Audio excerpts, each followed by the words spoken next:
So they can't destroy what belongs to them. Lapha ke inkantolo hloniphekile iyasho ithi yena uthi akaze asho ukuthi abantu abashisa izwe. Kodwa yena ekusho ukuthi uyawubhula lo mbaso ukuthi hayibo nina bezwe phezulu kahleni ngodlame kahleni ngempi ngoba izwe liyabhubha liyonakala.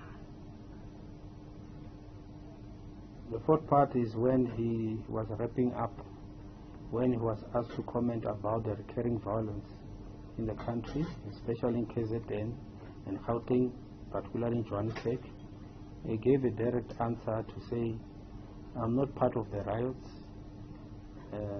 but all that is saying, or was saying, is that the former President Jacob Zuma should be released. Asekugcineni lapho kwathi mase qede ebazini bakhe basembuza ukuthi wena ke macingwane uthini ngalolu dlame olukhona na athi angisona ingxenye yodlame futhi mina ngila eGoli nakhona ngisho ingxenye yodlame nakhona kwazululatana ngisho ingxenye yodlame kodwa kusho ukuthi mina phansi ngodlame kodwa kusho ukuthi akakhululwe uwayengumongameli wezwe uNgizwe uJesu. There's also a part where he stated that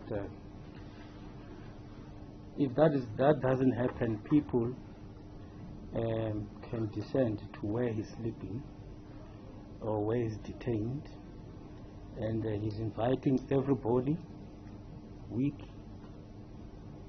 the children, women with children at the back, just to sleep in and stay around where their father is in solidarity.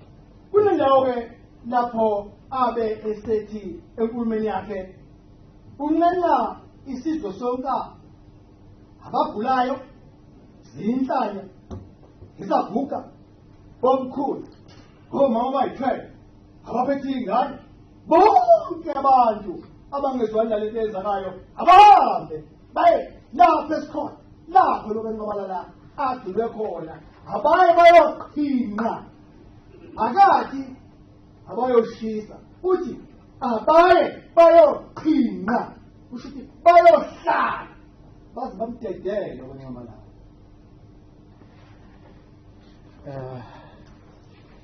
Let me be quick to say that there are certain things that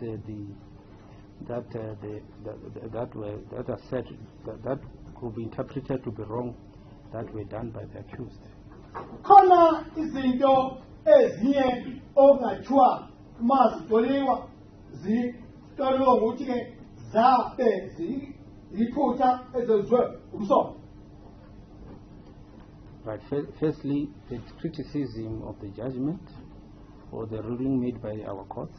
Ukugxeka isinqumo esakhishwa inkantolo yomthethosisekelo nindlela inkantolo zethu ezisebenza ngakho. While bearing in mind that we are in a constitutional democracy, we also need to follow certain procedures. Kodwa ukukhumbula ukuthi siphila la kunentando yeningi nenkululeko yokukhuluma kodwa kufanele silandele izindlela ezithize. Like for example, you can lodge an appeal or make an application for review. Everything is there in the books of law. Ungafaka isicelo sokudluliswa kwecala, ungafaka isicelo sokuthi ake liphinde libungulwe kahle, konke khona ezincwadini zomthetho. Right, the criticisms of the leaders of government in terms of the decisions that are generally taken in running the government. Izinqumo ezithathwa abaholi kakhulukazi ubhekiswe ekuphatheni kwezwe. And lastly, to use the term in the media briefing statement, state of the nation. We all know that such terms are generally used by the persons who are heads of state and so on. Nokusebenzisa ke igama lapho khona athi ukhuluma lesizwe lawo magama siyawazi sonke ukuthi asetshenziswa ngomongameli abasuke bebusa ngaleso sikhathi bekhuluma nezwe. There are many other things that were said, but I'm not going to mention in this judgment because they are not entirely relevant. Manje kule nje owakhulumeka kodwa ngeke ngilokhu ngiqhubeka nokusho ngoba akusisindawo la. But regarding the above shortcomings, can they be interpreted to be a crime or not? Manje ke sekushilo konke lokho kungatsholiwa lokho njengokwephulwa komthetho na yebo noma cha. My view is in the negative, in that not everything that is wrong constitutes a crime. Perhaps good guidance or training, avoidance of issuing misleading information from either the politicians and lawyers could address the situation effectively. Manje ngokuthola kwami lokho akunjalo. Kodwa ngithi mina ngokuthi izinto zisheshe zilungiswe ngosopolitiki abameli abashushisi mhlawumbe lento ingengalungiseka ngendlela enye. So during examination chief of this state witness, Colonel Nama, mangabe sengihlaba imibuzo uKheneli Nama ufakazi wombuso oqanda ikhanda, he had uttered the word azikale, wakhuluma lamagama wathi azikhale. and according to him, this word means let it burn, let there be action, let's act. Ngendlela asho ngaye wathi akushe akwenzeke asinyakaze. This was disputed by the accused. Lokhu kwaphikiswa umsolo. Firstly, on the basis that what the colonel was saying, it was his own opinion, as he is not an expert of the Zulu language. Lokhu waphikisa ukuthi lokho besho ukoloneli umbono wakhe kwazise phela akasiyena uchwepheshe kwezolimi lwamagama. And indicated that he had no intention whatsoever to incite violence when he uttered the word. Yena wathi cha kwangekho nakancane ukuthi aqhumezele noma akhuthaze udlame uma ekhuluma lamagama. He reiterated that that word can be used in various contexts, especially when one is in a joyful mood. Waphinda washo wathi lamagama angawasebenzisa umuntu ikakhulukazi ngezindlela eziningi okucacayo noma okusobala uma ejabulile.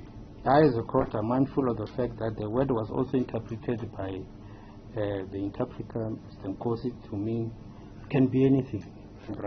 Lapho ke leli gama elabe selitoliwa inkosi oyitolika ukuthi leli gama lingasho izinto eziningi. So it is important to read this word within the context at the time when certain words were uttered. Manje ke kubalulekile ukuthi leli gama selifunde ngesikhathi okwakhulunywa ngaso ngaleso sikhathi kwenzeka izinto. So going back to the parts of the speech stated above, which context should be adopted? Is it about the lamenting of the arrest or detention of the former state president, Jacob Zuma, Mr. Jacob Zuma? Is it about the solidarity that the accused wanted to invite people to sleep there by the prison? Lapha ke akesibukeke ukuthi ke ingabe injongo nenkulumo lomangalelo kwakuyini? Ingabe ukuthi abantu bazombhedukaza noma kwakuyikhala nokufuna ukuthi abantu behle bonke bayoqhinqa la kwakuboshwe khona amangameli yezwe umfowethu? Is it about the quelling of violence as he stated? Noma kwakuqeda udlame ngendlela esho ngayo?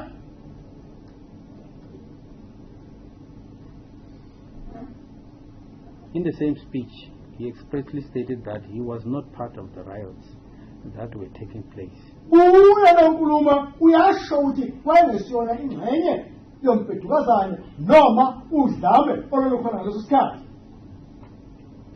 We must remember that with regards to the crime of incitement to commit public violence, the jurisprudence is that in order for one to commit this offense, the words which the accused or the inciter addresses to persons should not be too vague or equivocal.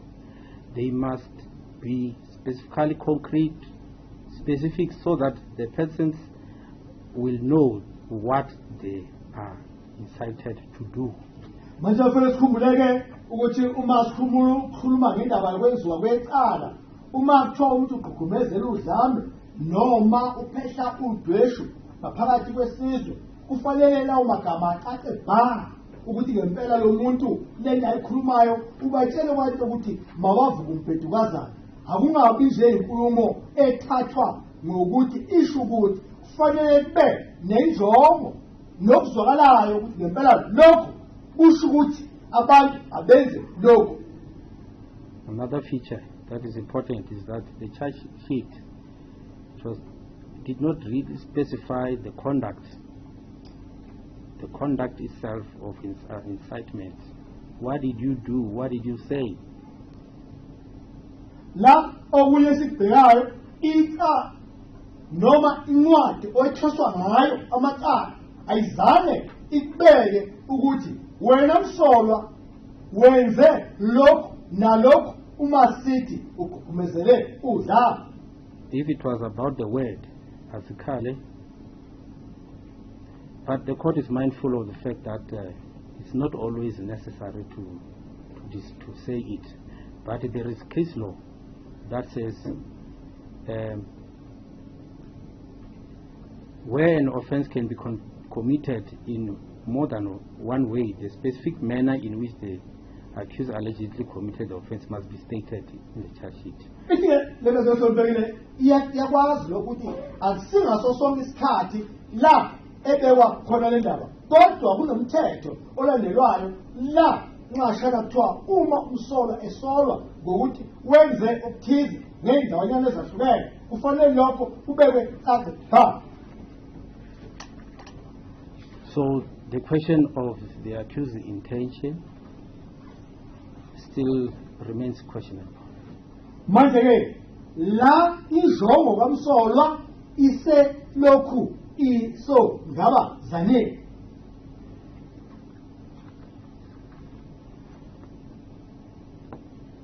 And the state still has a duty to prove that, the case against the accused beyond reasonable doubt. Manje ke umbuso usenomsebenzi omncane emagxalabeni ukuba lokhu ukubeke cace bha ngobufakazi ukuthi umsolwa ulenzile icala.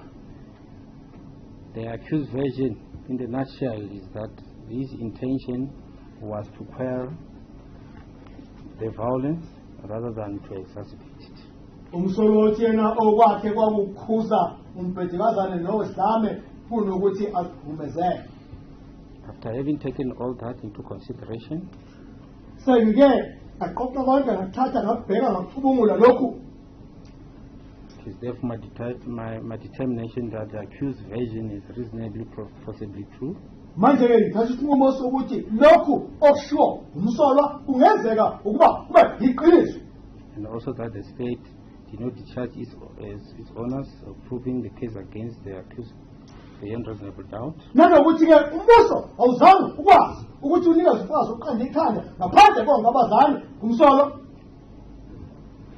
Then the benefit of the doubt will also be awarded to the accused. Manje kuyohlala njalo ke umsolwa enikezwa ke lolo ngabazane ukuthi lokhu akukhulumayo kuyiqiniso. Right. The order is the following. You may stand up, Mr. Mchunu. Makama, nasi ke isinqumo siyalandela.